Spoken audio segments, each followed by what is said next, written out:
If you think always be closing, like the ABC, is outdated, sleazy advice from the 80s, you're wrong. And I used to think the same thing, but I've now come full circle on this and believe more than ever that it is the foundation of consultative selling. And here's the thing, most MSP salespeople are running their discovery, they're running their assessments, they're running their proposals, like they're information gathering, right? Like they're just getting the information that they need, and they're not. They're more than that. Every single step in your sales process has one goal. It is to move the deal forward and close the sale. I'm going to show you why I changed my mind on this entirely and came full circle.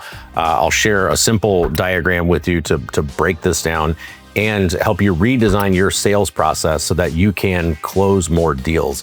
Now, stick around for the proposal trap that I've got at the end here, because that's actually where I see the most people lose deals. Now, early in my career, ABC, always be closing, kind of stuck with me as like a newbie. It was a good reminder for somebody who didn't have like a natural proclivity for sales. Hey, we're always closing, like we're always focused. And it did help keep me focused on closing deals. But the more sophisticated that I got in sales, and the more that I got introduced to consultative selling, I realized, hey, like this doesn't work, right? Like when I go in and I'm early on in this process, qualifying people and getting acquainted with people and figuring out who the decision makers are and understanding that there's a buying process to break down here, and, moving people through a step of real discovery. And then, in IT case, like you're going to be doing an assessment, and then you're going to be putting all that together and bringing a proposal. If you're trying to sell your services, if you're trying to close the deal at literally every step of the process, aren't you going to lose deals? Right? Like if I connect with somebody on LinkedIn and we start a conversation, hey, buy my shit. We show up to our first introductory call, like to see if there's a potential good fit. Hey, buy my shit. Like that doesn't work. The more I got into consultative selling, the more I started to think, yeah, it's just kind of like an outdated concept. Or maybe it's something that, for very transactional nature type of stuff, maybe it has its place, but it's not for selling MSP services. It's not for good B2B sales processes. As time went on, and the more that I understood the consultative selling process, and the more that I broke these things down and designed more of them, and the more calls that I listened to, the more processes that I saw, the more I saw how people executed the sales process, I actually came full circle. I said, you know what? Like actually, when you break this down, we are actually always closing. And it's just not always how you think. All right, I'm going to show you how I think about this. All right. So picture you got a whiteboard, right? And on one end of the whiteboard, you've got open, and you're opening the deal. On the other end of the whiteboard, you've got a closed deal. Here, and I'm aware that when you close a deal, you're opening the relationship. But for argument's sake, let's say you open the deal, you close the deal, right? This is your job as a salesperson. Every single step that you have in between these two things has one purpose. It is to move this deal into a closed deal, right? So that means every single call that we have, every single email that we send, every single follow-up that we have, every single document that we send, every single slide deck that we create, all of them have one goal in mind, and that is to close this deal. Now, ideally, you want to close and win it. Like that's the outcome that you really want. But some deals you're going to close and lose. But make no mistake, every single step in this entire process has the objective of moving it to the next step and ultimately getting you to a closed deal. This is, for all intents and purposes, this is your sales process. Now, here's what people get wrong.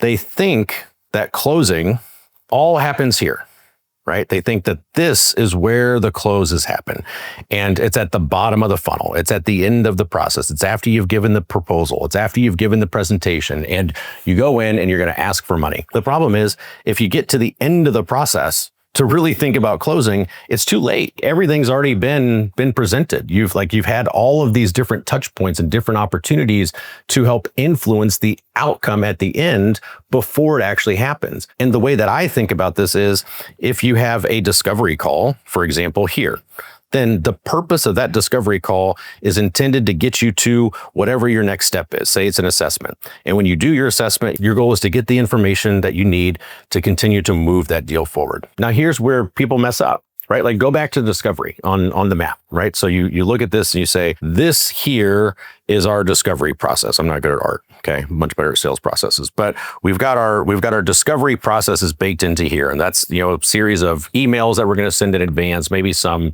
pre-sell information, some reminders, and of course sitting down and actually going through the discovery process. A lot of people treat discovery like you're there just to learn about the business. Oh yeah, tell me about the history, tell me about the team, tell me about the structure, tell me about your IT. They're there to get the information and learn the business. And don't get me wrong, like you're not being disingenuous, but you're learning about the business with one goal in mind. It is to close the deal. Like, this is not curiosity. This is not a podcast. This is not an interview just for the sake of interviewing people.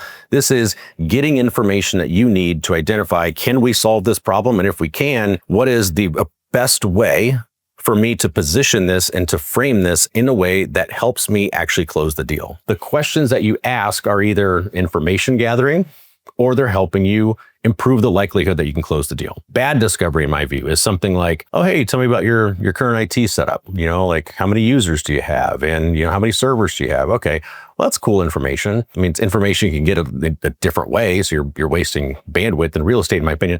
But good discovery asks, hey, tell me about the impact that IT is having on the business today. Do you feel like it's accelerating the growth and helping you guys hit your goals, or do you feel like it's more of a hindrance right now? What I'm doing is getting the information that I can then come back to later in the proposal when we're positioning this for an actual close. And I'm saying, hey, remember when you told me that IT was a hindrance? It wasn't moving the business forward. It was frustrating. It was this, right? Like, I'm getting into the actual business impact. Do you see the difference? Like when you approach discovery like it's part of the closing process, as it is, it's going to change the questions that you ask. It's going to change the information that you get, and it's going to change the way that you process the information as you get it. You go in more like a detective looking for the problems and the pain points, because I know if I can get that right, if I understand that, that's going to tell me, is there any real urgency? It does the cost of switching outweigh the benefits that we're able to provide? What are the real pain points here? Like, are they actually painful enough to compel them to make a change? Like, all of those things that you really want at the end, they start at the beginning. Now, the same thing happens with the assessment. So if you go back to your not well-designed map here, then we say, hey, somewhere in here, we're going to do an assessment. Let's say that's about here. Okay. So we've got this assessment process, and we get that scheduled, we get that done. A lot of people think, hey, I'm here to get information that gives me the data I need for a proposal, and even finds like the vulnerabilities and the threats in the network. And to an extent, those things are helpful. Like, yes, those are the essentials. So go ahead and check the box. You need those things. But there's a huge difference between going into a prospect and saying, hey, you've got a lot of problems. We found, you have X number of cracked passwords. You have these vulnerabilities. This number of people are admins on, 365, and you've got gaps here, and, you know the drill, right? So you get the information that you need. But there's a huge difference between that and going in and saying, hey, we have X number of cracked passwords, and a couple of them were on, essential systems that you have. And, if those things are leaked, if those things get into the wrong hands, this is what the impact of that is. And it's severe. You've got this many people on the admin side of 365. Let me tell you a story recently about a company who had, disgruntled employee, knew they were leaving, did X, Y, and Z to the system on the way out, or, took XYZ information, something like that. What I'm doing is I'm taking the facts and I'm turning them into business impact, right? Like, I'm framing it in a way that they go, I understand why that problem is a problem. I now have some fear that's associated with it. I now potentially have some urgency. I now also see you as more of not just an IT person, but like you're now in a consulting position, like you're giving me insight and input that's valuable to the business. All of these things are designed not just to fill in the proposal and get the numbers right.